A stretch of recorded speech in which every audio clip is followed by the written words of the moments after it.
room fell silent the moment a billionaire's mocking laughter was cut short by a 10-year-old waitress's daughter. A 10-year-old girl, the daughter of a poor waitress, was suddenly asked to read aloud in front of a hall full of powerful men.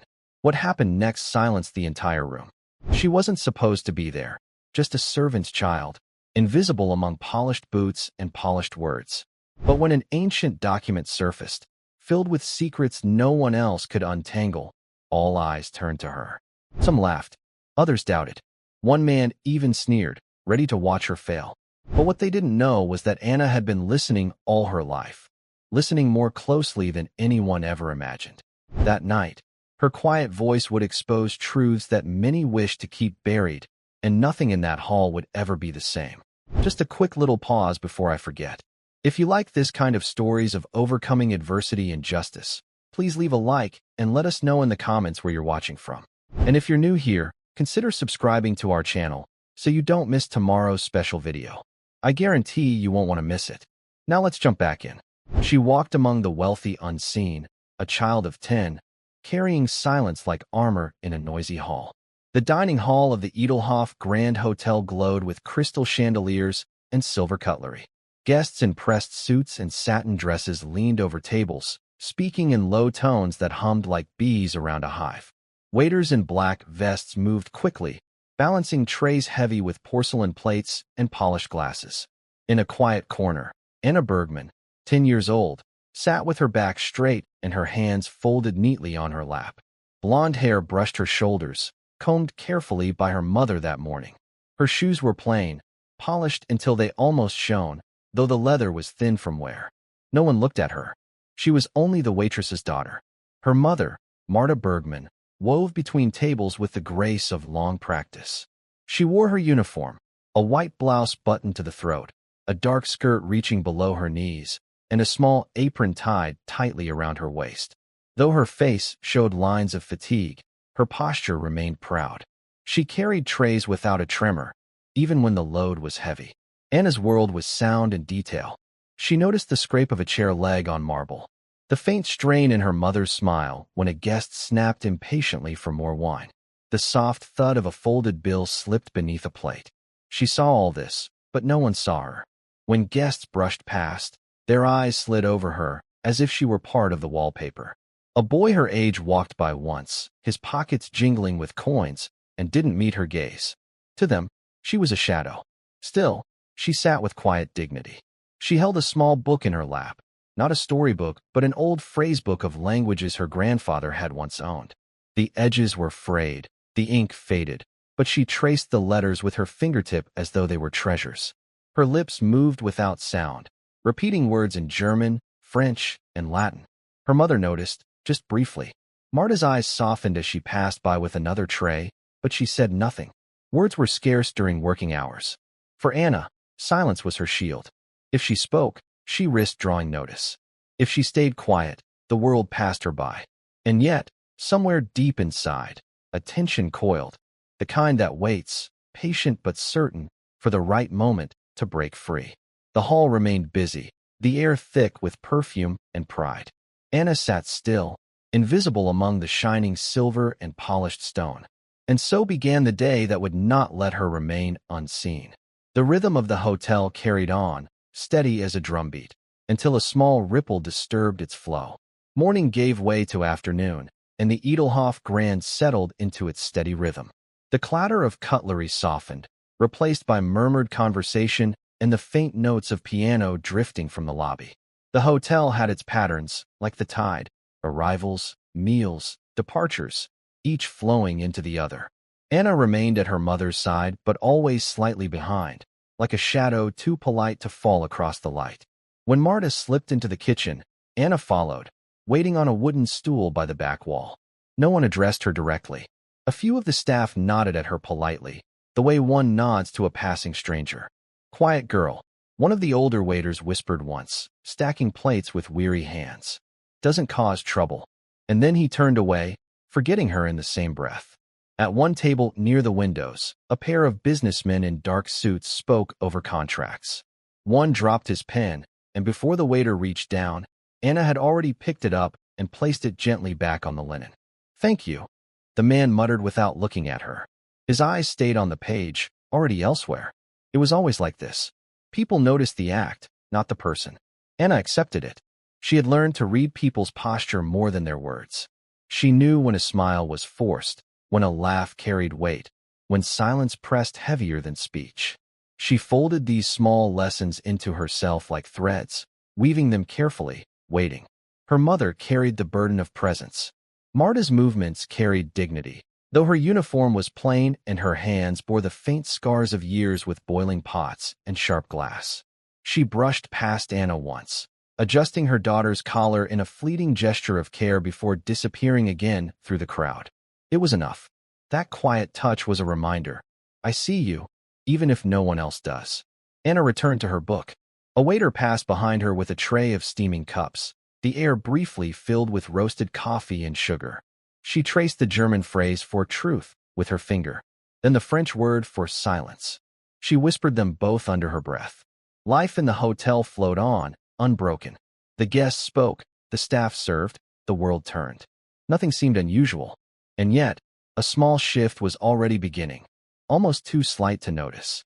A voice carried across the room, foreign to the ear and sharp against the calm, and Anna lifted her head for the first time that day. The voice came sharp across the lobby. A tall man in a navy suit stood at the reception desk, his silver cufflinks flashing as he gestured impatiently. His words were clipped, broken, each one strained. Room, key wrong, he said in German, his accent heavy. The young clerk fumbled, trying to answer politely. But the sentences tangled, half correct, half confused. The more the clerk stumbled, the louder the guest grew. Guests nearby turned their heads, forks paused in midair. Anna, still seated near the wall, lifted her eyes. She recognized something beneath his fractured German. His rhythm, his vowels, they carried another tongue. Hungarian. She had heard it long ago at her grandfather's table, a language of old songs and faded stories. The clerk's face reddened. The guest tapped the counter with his knuckles. Not right. Not right. He barked again in broken German, his voice rising in frustration. From across the room, Marta froze mid-step.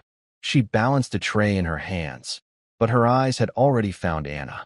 A flicker of warning passed in her gaze. Stay back. Don't draw attention. But Anna slid from her stool and stepped forward, small and steady. Her blonde hair caught the light as she came to stand beside the counter, barely tall enough to see over it. She spoke softly, in Hungarian this time, though the words were clear. I think the key is not for your room, sir. May I help translate? The room stilled. The man turned, startled, his mouth shut mid-protest.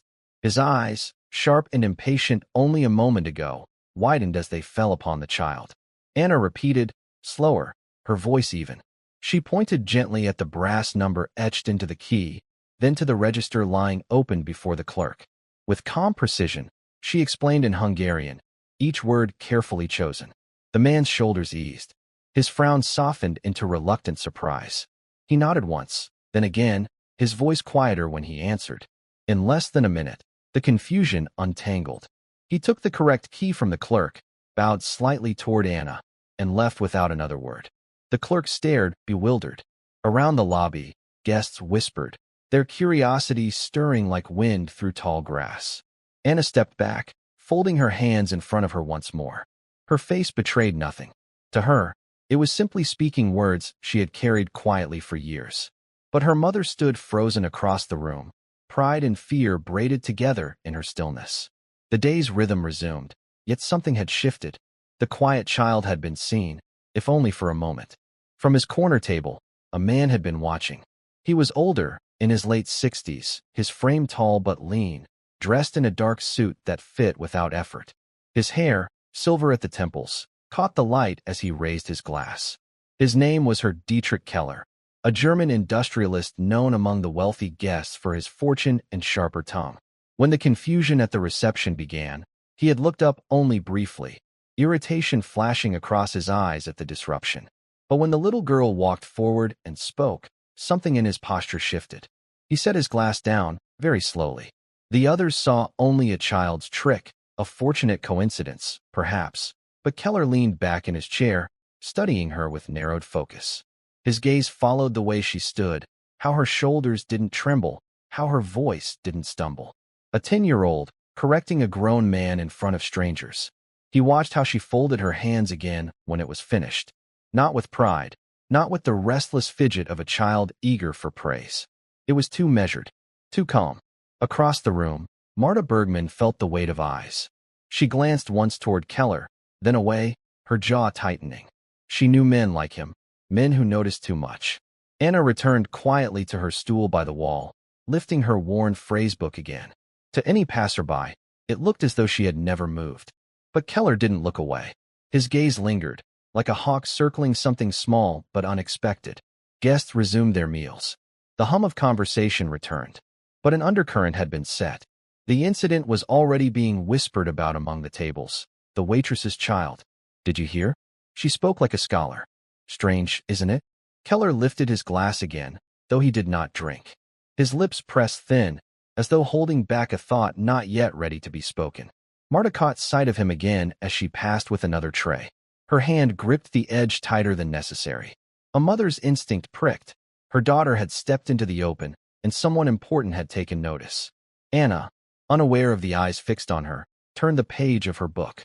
Her lips moved soundlessly, repeating the words she traced with her finger. To her, it was simply habit. To others, it was beginning to look like something more. The air of the hall felt altered, if only slightly. The attention that once slid past her so easily had begun to circle back.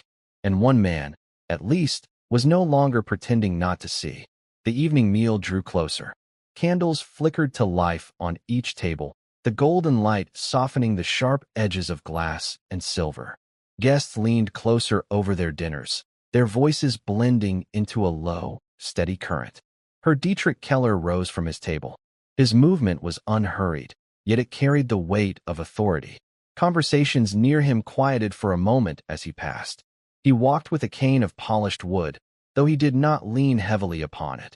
It was less for need, more for statement. Anna looked up from her book when his shadow fell across her. "Young lady," he said in German, his voice smooth but edged with curiosity. "That was not an ordinary thing you did." Anna's eyes lifted to his, calm and steady. Her hands remained folded over the worn phrasebook. She spoke simply.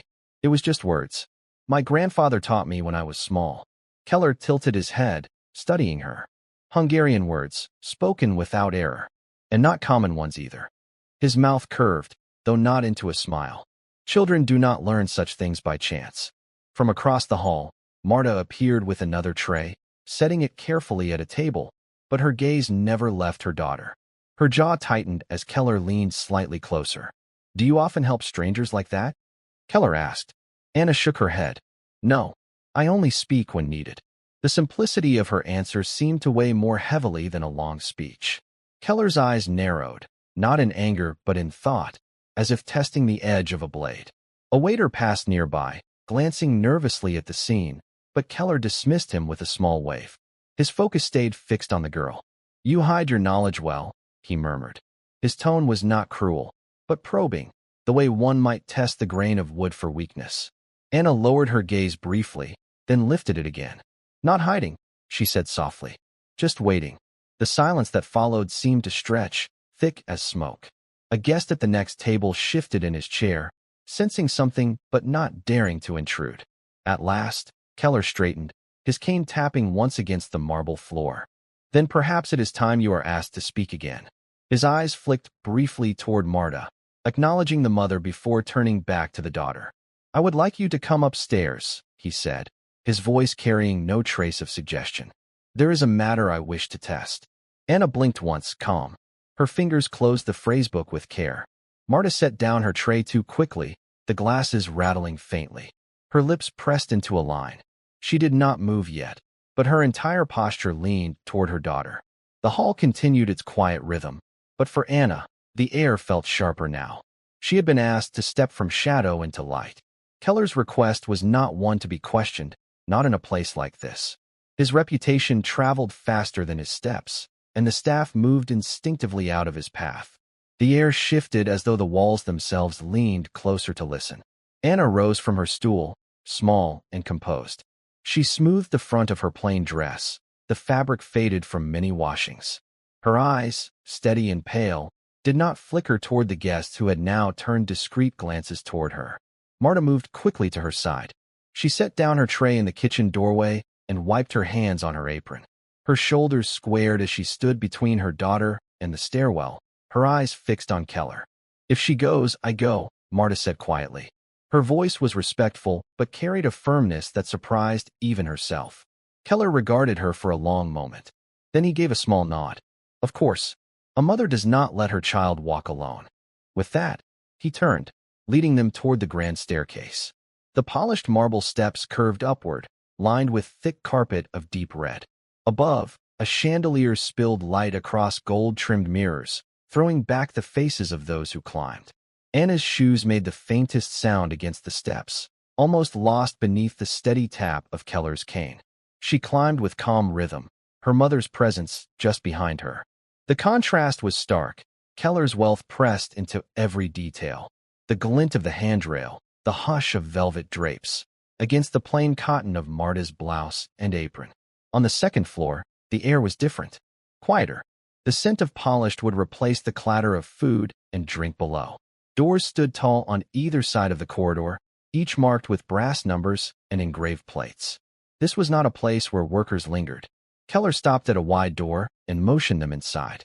The room beyond was spacious, lined with shelves of books and maps.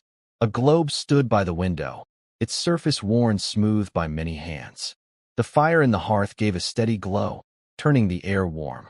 Anna stepped in without hesitation, her small hands folded in front of her. Her eyes moved over the shelves, the scattered papers, the instruments on the desk. She did not fidget or shrink back. She only observed, as though storing every detail quietly. Marta followed, her back straight though her hands pressed firmly against the folds of her apron. She did not belong in such a room, and she knew it.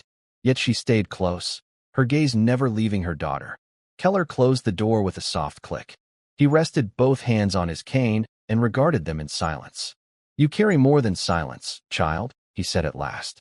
"Now let us see how deep that river runs." The fire popped in the hearth. Anna stood in its glow, unflinching. The request hung in the air, heavy but certain. When her Keller spoke, no one doubted he would be obeyed. Conversations in the hall dipped, as though the guests sensed a boundary being crossed. Anna rose from her seat without hurry. She closed her little phrasebook and smoothed the folds of her plain dress. Her posture was calm, her gaze steady. Marta, still holding her tray, set it down on a nearby sideboard. The glasses clinked faintly. She stepped forward, her shoulders squared. "If my daughter goes, I go too," she said. Her voice was low but firm. Keller paused, cane resting lightly against the marble floor. His eyes moved from Anna to her mother. A small nod. Yes, a mother should not let her child walk alone. He turned toward the staircase. The red-carpeted steps curved upward beneath crystal light. The chandeliers above sent fractured brightness across the mirrors, multiplying every movement. Anna followed, her small shoes tapping softly against the stone. She moved without hesitation, each step measured. Marta came close behind, her apron and blouse stark against the richness of velvet drapes and polished brass. The contrast was sharp, servant and guest, mother and daughter, all climbing together in silence. On the second floor, the air felt still. The sounds of dining and laughter faded into nothing. The corridors stretched long, lined with tall wooden doors, each marked with brass numbers. The carpets muffled their footsteps. Keller stopped before a wide door and opened it. He gestured inside. The room was spacious. Bookshelves climbed the walls, their spines worn with use. A globe stood near the window, its surface faded with age. Maps, papers, and instruments lay scattered across a heavy desk. A fire crackled steadily in the hearth, filling the air with warmth and a faint smell of oak. Anna entered first. She paused only briefly, her eyes scanning the room with quiet attention. She did not fidget. Her small hands folded in front of her as though she had been here many times before. Marta stepped in after her, holding herself tall despite the plainness of her uniform. She remained close, her gaze sharp on Keller, but her hand brushed Anna's shoulder lightly, an anchor. Keller closed the door. He stood by the fire, both hands resting on his cane. For a long moment, he said nothing. At last, his voice broke the stillness. "You carry more than silence, child." Let us see how much. The flame snapped in the hearth. Anna did not move. The fire's glow flickered across Keller's lined face as he regarded the girl. He leaned lightly on his cane, his voice measured. Tell me, he said in German, his words deliberate. How does a child of 10 speak Hungarian so cleanly? That is no trick. Anna stood still, her pale hands folded together. Her voice came soft, but steady. My grandfather taught me. He lived with us when I was small. Keller tilted his head. And where did he come from, this grandfather? Her eyes lowered for a moment, as though touching a memory. He was a teacher before the war. He kept his books, even when the rest was gone. At night, he would read to me. Not fairy tales. Words from other lands. He said it was important. The silence in the room thickened. The fire cracked once, filling the pause. Marta shifted slightly behind her daughter. Her gaze softened as she added, almost reluctantly, my father believed that language was survival. He carried that belief to his grave.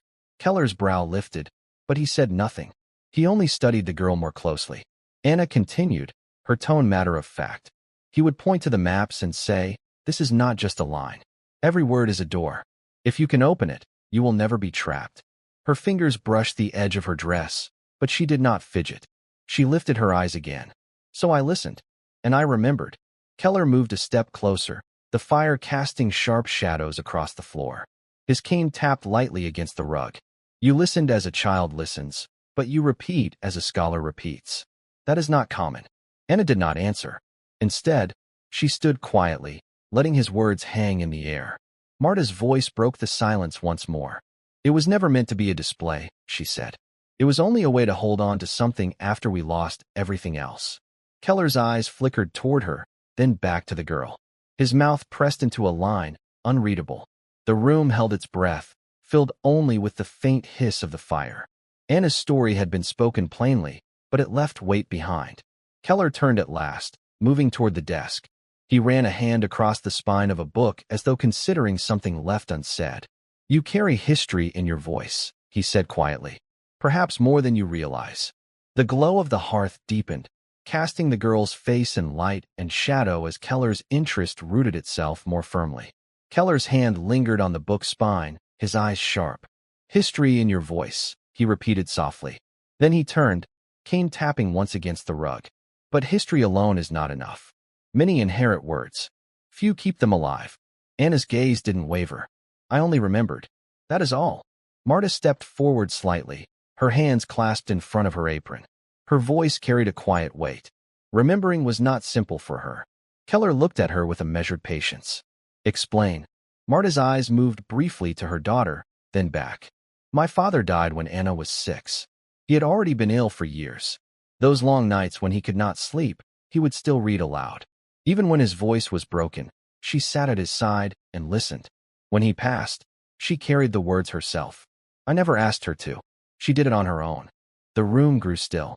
The fire popped gently, as though listening. Anna spoke again, her tone quiet but firm. After he was gone, I read his books in secret. I did not want the pages to fall silent. My mother worked too much to watch me closely, and I wanted her to rest. So I studied when the house was quiet. Her small hands rested lightly against the worn phrase book. Sometimes the words were hard. Sometimes they hurt to say, but I thought if I spoke them, then he was not gone entirely. Marta's breath caught faintly, but she did not interrupt. A shadow of grief passed across her face, controlled but unmistakable. Keller's gaze settled on the child again. He said nothing for several moments, weighing her composure against her words. Discipline, he said finally. Discipline, where most children would choose play. Anna's eyes lowered, not in shame but in thought. Play was for other children. I only had the words. The sentence hung in the room like a quiet tolling bell. Keller turned back toward the desk, fingers brushing over papers stacked in careful disorder. His voice came low. Loss can turn the smallest things into weapons, or into tools. Which of the two will you make of it? Anna's head tilted slightly, as though she was considering the question more than the tone. She did not answer. Marta, behind her, held her silence too. Her face revealed enough. A mother who had given everything she could, and a daughter who had carried what was left.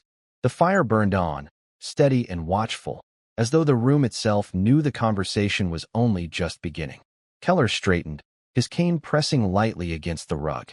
His gaze shifted from mother to daughter. "Words are not ornaments," he said. "They are bridges, or they are barriers. Let us see what you can build." He moved toward the door and pulled it open. The hallway outside stretched into shadow. From below drifted the faint hum of conversation, the clink of dishes, the life of the hotel. "There is a man waiting in the study down the hall," Keller said.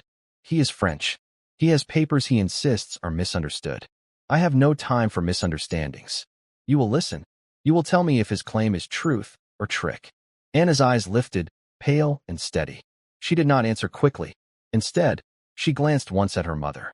Marta's throat tightened. She stepped close, her hand resting lightly against Anna's shoulder. "You do not have to prove yourself to anyone," she whispered. Anna looked up at her, calm. "I only have to speak what is true." The words, simple as they were, silenced Marta's protest. Slowly, she let her hand fall away. Keller waited with quiet expectation, watching the exchange. When Anna nodded once, he turned, leading the way into the corridor. The hall was hushed, the carpet swallowing the sound of their steps. Anna walked between the two adults, her small frame upright, her hands clasped before her. Her face showed no strain, but Marta could see the faint quickness of her breath, the small flutter beneath the calm. At the study door, Keller paused. He turned slightly toward Anna. "If you fail, the man will know more than you, and I will know less of you. Do you understand?" Anna met his gaze. "Yes." Marta bent down, close to her daughter's ear. Her whisper carried only to Anna. "Remember, you do not stand alone." Anna's lips moved faintly, not quite a smile, but an acknowledgement. Keller opened the door. Inside, the study smelled of tobacco and ink. A man in a gray coat sat at a table, papers spread before him. His expression was tense, his mouth set tight as he turned toward them. Keller gestured. "This girl will hear you," he said in German. "Speak as you will." The man looked at the child, confused, then doubtful. Still, he began. His words flowed in French, smooth and insistent. Anna stepped forward, her hands still folded. She listened, her head tilting slightly. Her eyes traced the papers. She did not speak yet. She was weighing the words. The Frenchman's voice filled the study, steady but urgent. He pointed to the lines of text, his hand moving quickly over seals and signatures. His tone carried insistence, even a trace of desperation. Keller stood at the side of the room, cane resting against his leg. His sharp eyes never left Anna. The girl listened without interruption. Her breathing slowed. She leaned closer, her small hand brushing the corner of a page. She traced the signature once with her finger, then looked back to the man. When he paused for breath, she spoke. "In French," she said gently, "you claim the contract allows you access for 5 years. But the words here are not years. They are months. 5 months. Not 5 years." The man blinked. His protest faltered on his lips. Anna did not raise her voice, but each word landed clearly. "And here," she tapped a line with her fingertip. "You said the owner agreed without condition. But there is a condition. It is written plainly. A witness must approve each renewal. That witness is not here." The room went silent. The man's face reddened. He muttered something under his breath, still in French, but his eyes avoided the paper. His confidence had slipped. Keller's lips pressed into the faintest line, something between satisfaction and intrigue. Anna stepped back, folding her hands again. Her gaze remained calm, without triumph. "He has spoken what he hoped," she said softly, "but not what the words hold." For a long moment, no one moved. The fire in the grate whispered faintly. The Frenchman gathered his papers with stiff hands, muttering excuses. He would not meet Keller's eyes as he slipped past and left the room. The door clicked softly shut behind him. Keller tapped his cane against the rug once. "A bridge built," he said quietly, "and strong enough to hold weight." Anna lowered her eyes. It was only the truth. Behind her, Marta's hands had clenched tight against her apron. Now she released them slowly. Pride touched her face, but it was restrained, carried quietly. Keller studied the girl with long silence. Finally, he inclined his head. "Truth spoken without hesitation. That is rarer than you think." Anna remained still, as though she had not heard the compliment. The test was over. Yet in the hush of the study, it was clear the outcome had unsettled more than the man with papers. It had unsettled the balance of the room itself. By the time Anna and her mother returned to the main hall, the hotel had shifted. The chandeliers still glowed. The piano still played faintly from the lobby, but the air carried something new. Guests leaned closer to one another, their voices hushed but quick. At tables where business had filled the evening, words now slipped sideways toward the girl who had stepped out of silence. The waitress's child. Did you see? She corrected the man as if it were nothing. So young, yet she spoke as one trained. Strange, isn't it? The whispers moved like smoke, curling through the air. Some were curious, almost admiring. Others carried doubt, even suspicion. Anna walked beside her mother, her hands folded neatly in front of her once again. Her face showed no sign that she noticed the murmurs, though she felt the weight of eyes upon her. Marta, however, heard every fragment. She caught the sharp note of envy in one guest's whisper, the brittle laughter in another's. Pride and fear pressed together in her chest. She wanted to gather her daughter close, shield her from both the praise and the doubt. At one table, a woman in pearls leaned toward her husband. Children repeat what they overhear. That is all it was. At another, a man adjusted his spectacles. No, that was not mimicry. She read it. She understood. The divide deepened with every hushed exchange. Anna, still silent, found her stool once more.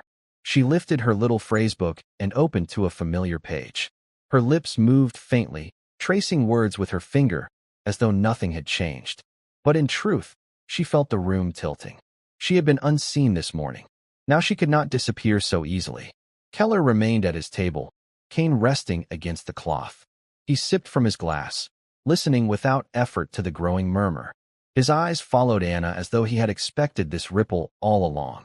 The waitstaff worked more stiffly, glancing at the girl, at Marta, at Keller.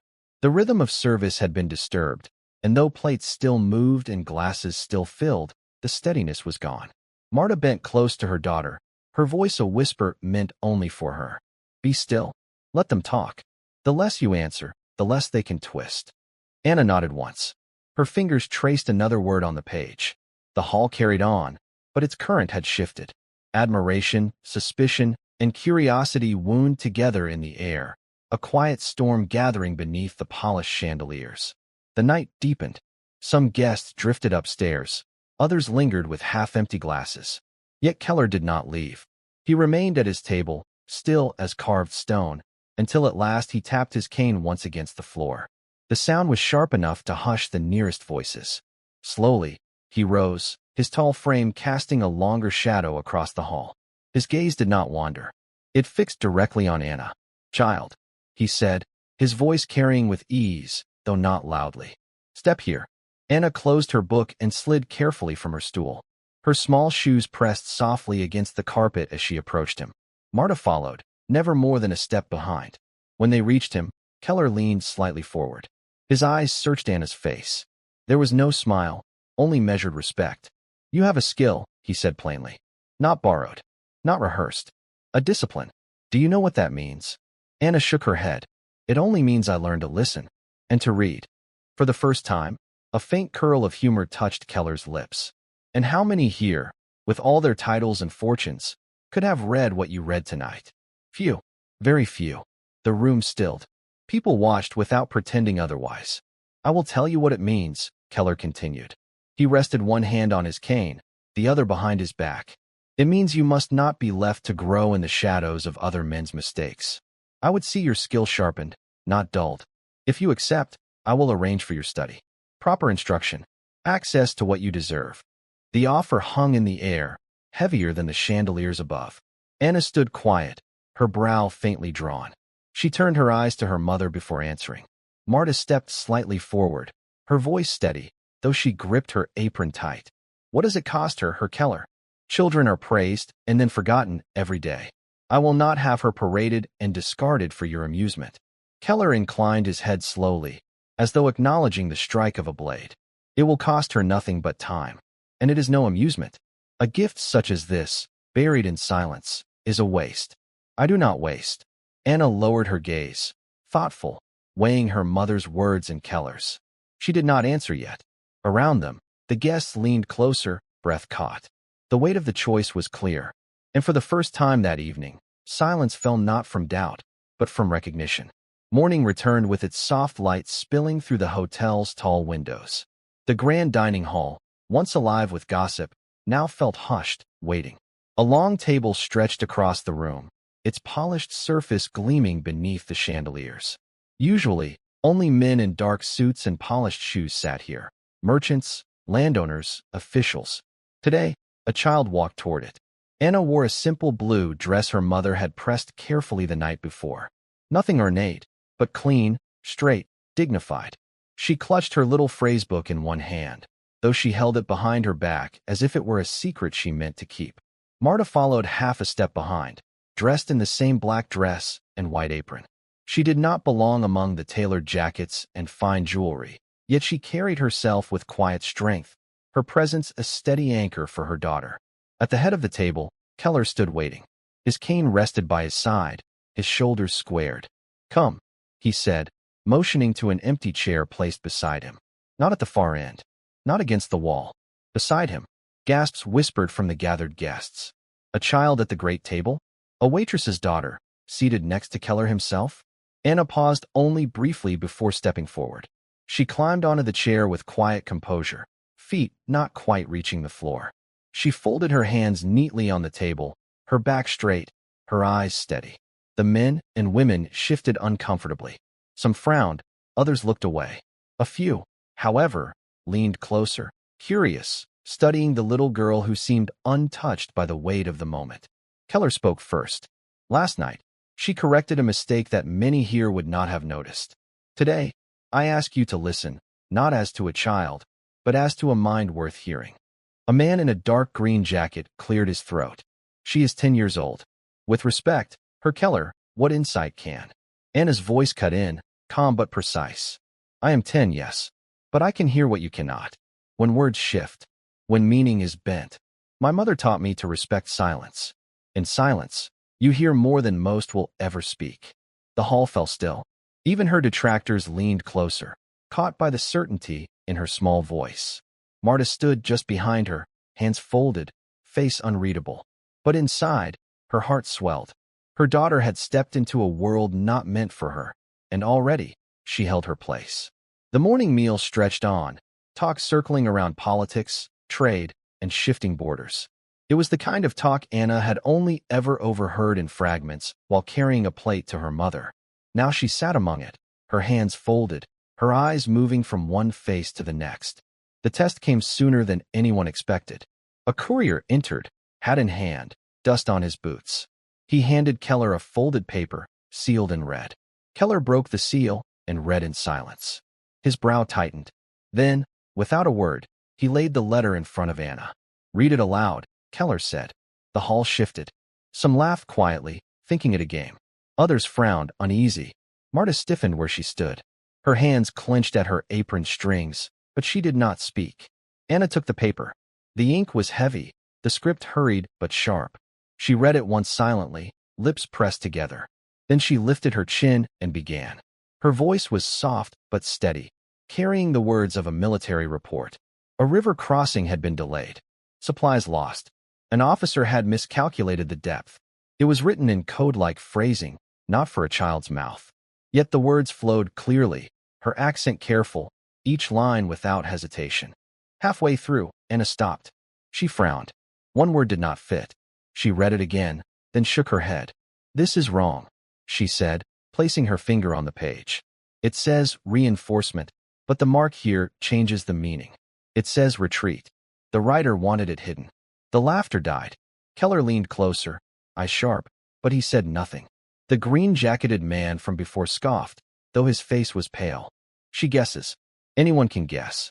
"No," Anna answered calmly, still seated, still holding the page. "This stroke was changed. It is not natural. Someone tried to hide it. If you act as if reinforcements are coming, you will wait. If you act knowing it means retreat, you will move before it is too late." Her words fell into silence. Keller's hand tightened on his cane. Slowly, he rose. "You see now," he said, voice low but carrying to every corner, "why I placed her at this table." Anna set the paper down carefully, her hands folding once again in her lap. She did not smile. She only waited. Marta's eyes glistened, though she blinked quickly and straightened her shoulders. Her daughter had not faltered. She had turned pressure into proof. The hall did not return to easy chatter after Anna's reading. The words hung in the air like smoke that refused to clear. Men who had once dismissed her now leaned toward one another, whispering. Some avoided her gaze altogether. Keller remained standing. He tapped his cane lightly against the floor, the sound sharp and deliberate. "From this day," he said, his voice carrying across the room, "this child sits with us not as a guest, but as one whose word is to be weighed." A ripple passed through the gathering. Shock, resistance, and beneath it, something else. Respect, though some resisted showing it openly. Keller gestured to the empty chair beside him. "It will remain hers." Anna did not move. She already sat in it, small and composed, her feet still not touching the ground. But now the chair had become something more, a seat claimed, marked before all. The man in the green jacket gave a short, tight smile, but it did not reach his eyes. "We honor her," he said, almost under his breath. "We honor truth," Keller replied evenly, "no matter where it is found." Anna lowered her eyes, tracing the rim of her cup with one finger. She felt the weight of what had just happened, but did not show it. To her, it was not about the chair, nor the room of polished shoes and gleaming cufflinks. It was about being trusted to speak and not being silenced. At the far end of the hall, Marta pressed her hand against her apron. A tear had escaped down her cheek, but she quickly brushed it away, hoping no one had seen. Yet someone had. A woman seated 2 chairs down turned and looked at Marta, then nodded. Just a small, human gesture. For the first time, Marta felt seen not as a servant, but as the mother of the child who had shifted the room. The meal continued, but everything had changed. When servants passed plates, they paused near Anna, waiting as though her presence altered the rhythm. When a question was raised about a contract, one man, hesitant at first, turned toward her and asked, "What do you think, child?" She looked at him calm. "I think you already know the answer," she said quietly. And though she said no more, the man nodded, chastened, as if she had given more than enough. In the quiet that followed, it was clear. Anna's name was no longer spoken as an aside. It had become part of the room. The day wound down, the long table emptying slowly as men and women gathered their papers and coats. The golden light of late afternoon spilled across the hall, softening the hard edges of the morning's debates. Anna sat quietly, hands folded in her lap, her chair now strangely heavy with meaning. When the last of the louder voices faded, smaller ones emerged. Not everyone left in silence. A man with thinning gray hair lingered, adjusting his cufflinks more than necessary. At last, he approached Anna. His steps were slow, almost uncertain. "My father," he began, his voice low, "was born in Prussia. He tried to teach me the language when I was a boy. I never listened. Today, hearing you speak, I was reminded of him. Thank you." He did not wait for an answer. He bowed slightly, then turned and left.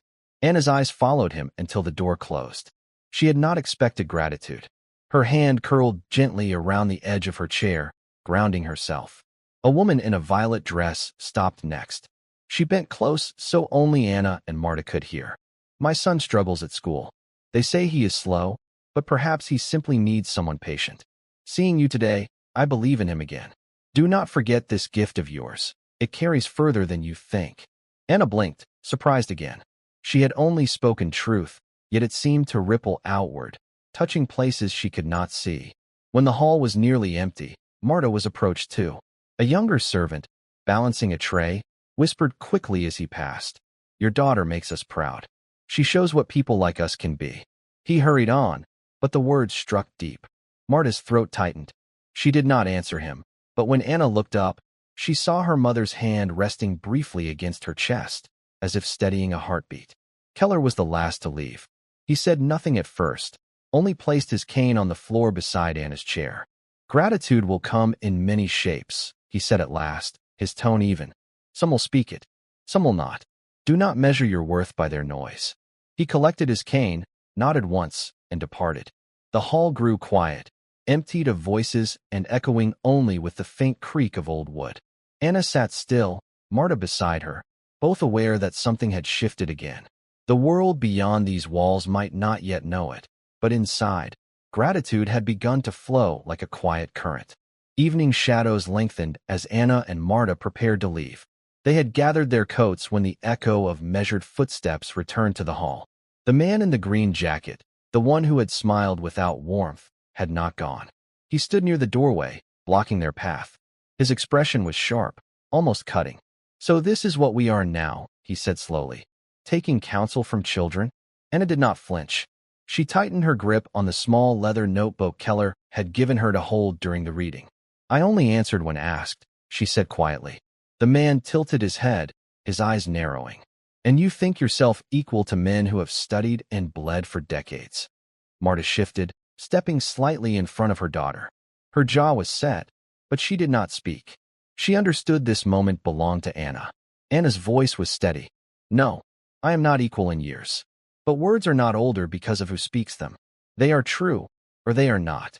The man's lips pressed thin. "Clever," he muttered. "But words alone build nothing. They change nothing." Anna lifted her eyes fully to his. "Then why are you here, stopping me, still speaking of them?" Silence stretched. For a heartbeat, even Marta felt her breath catch. The child's calm refusal to bend unsettled the man more than defiance ever could. His voice hardened. "You do not belong at this table. You will see soon enough how little patience the world has for games." Anna held the notebook closer to her chest. "I do not play games," she replied. "I listen, I remember, and I speak when needed." The man hesitated, his authority cracked. For the first time, doubt flickered in his eyes. Marta finally stepped forward, her tone firm but measured. "We have taken enough of your time, sir. Allow us to pass." He moved aside after a pause, though the tension lingered in his shoulders. As they walked past, he said under his breath, "The higher you rise, the harder the fall." Anna heard him. She did not answer. Her silence carried more weight than words could. The door closed behind them, sealing the confrontation inside. But Marta could feel it. This would not be the last test. Outside, the evening air was cool, almost cleansing. Yet Anna's composure told her mother that the real storm still waited ahead. The night was meant to end quietly, but the man in the green jacket did not leave matters to chance. Before Anna and Marta could depart, a messenger hurried down the steps, out of breath. He whispered urgently to Keller, who had reappeared at the top of the staircase. Keller's brow furrowed. "Stay," he instructed. His voice carried authority that silenced the gathering remnants of the hall. "There is a document in the archive. Misfiled. A contract, old but binding. We need it read correctly, tonight." The man in the green jacket seized the moment. "There," he said sharply, pointing toward Anna. "Let the child prove herself. If her tongue is so gifted, let her untangle the record. Or shall we trust rumor more than reason?" The crowd murmured, torn between intrigue and doubt. Marta's hand brushed against Anna's sleeve, a silent tether. Anna met her mother's eyes briefly, then nodded once. They were led into a smaller chamber, lined with shelves that smelled of dust and time. A parchment lay unfolded on the table, edges brittle with age. Handwritten, its script looped and twisted in strokes difficult to follow. Anna leaned closer. The ink was faded, the dialect old-fashioned. She traced the words silently with her eyes, lips unmoving. The silence grew heavy. At last, she spoke, her voice steady and clear. "This is no contract of debt, as claimed. It is a land grant, conditional. The family retains rights unless abandoned for 3 consecutive years. That has not happened." Gasps circled the room. A steward leaned in, verifying her translation against notes no one else had dared attempt. His face paled. "She is correct." The man in the green jacket stiffened. His jaw worked as though grinding stone. "Impossible," he whispered. Keller's cane tapped once against the floor. "Not impossible. Proven. By a child you sought to belittle." Anna stepped back, her composure unshaken, though her small hands trembled slightly against her dress. She said nothing more. She had no need. The silence after her words was louder than any triumph. Marta exhaled slowly, her heart pounding with pride and relief. She had watched her daughter step into the fire and return untouched. The crowd's perception shifted in that moment. Skepticism gave way to awe, doubt to quiet acknowledgement. Even those who resisted knew they had seen something undeniable. When Anna and her mother left the chamber, the corridor outside felt different. The air was charged, not with hostility, but with the weight of recognition earned. And recognition could not be taken back. The hall was quieter now. Many had left, But those who remained gathered near the fire, their faces drawn with thought. Anna stood at the edge of the room, small among them, yet every eye seemed to rest on her. Keller, leaning on his cane, gestured toward her. "Tell them," he said simply. "They need to hear from you." Anna hesitated. She was only 10. Her mother's presence behind her was steady, but she felt the weight of the room pressing forward. She clasped her hands before her, drawing strength from the silence. "I didn't come here to prove anything," she said softly. Her voice carried farther than she expected. "My mother works. I sit quietly. We are noticed only when we are in the way. But words matter. If you speak them wrongly, they can take something that is not theirs. If you hear them rightly, they give back what was lost." The group shifted, some nodding faintly. The man in the green jacket turned his face, but not in denial, rather in discomfort. "I am not special," Anna continued. "I was taught to listen, to be careful, to respect what others ignore. That is all." She paused. But sometimes, what is ignored holds the truth. Silence lingered after her words, broken only by the crackle of the fire. Keller's eyes glistened faintly in the dim light, though his voice remained steady. "Out of the mouths of the overlooked," he said, "truth often arrives." Marta, standing just behind her daughter, let her hand rest gently on Anna's shoulder. She didn't speak. She didn't need to. The lesson had already been carried across the room, plain and undeniable. And with that, the evening shifted into something deeper, something remembered. The night had emptied. The once crowded hall now echoed with only the soft sweep of brooms and the low creak of lanterns being dimmed. Outside, the air was sharp and cool, carrying the scent of rain that had fallen earlier. Anna walked beside her mother in silence. Marta's apron was still creased, the scent of bread and spilled coffee clinging to it. Anna's dress was plain, its hem brushing her shoes, but her step was steady. For the first time, she did not feel like just the waitress's child. They stopped beneath a chestnut tree by the square. The branches arched over them, leaves stirring gently in the wind. Marta knelt, so her eyes were level with her daughter's. For a moment, she only looked at her, searching, remembering, perhaps seeing both the small child she had raised and the strength that now stood before her. Without a word, Anna reached into her pocket. She pulled out the folded slip of paper Keller had given her earlier, a small note of thanks, written in his careful hand. She held it out to her mother. "It belongs to you too," Anna said quietly. Marta took it, pressing it to her chest. Then, with a soft smile, she placed her arm around her daughter's shoulders. No speeches, no promises. Just a long embrace beneath the dim lantern light. The street around them was empty, but something fuller remained in the air. The knowledge that dignity could not be stolen, that truth could rise even from a quiet child no one had expected to speak. Together, they walked home. And though no one watched, each step carried the weight of a story that would not be forgotten. Thank you for following this story. If you enjoyed it, please subscribe and share your thoughts below. Where are you watching from? Let us know in the comments. Stay tuned for more immersive stories.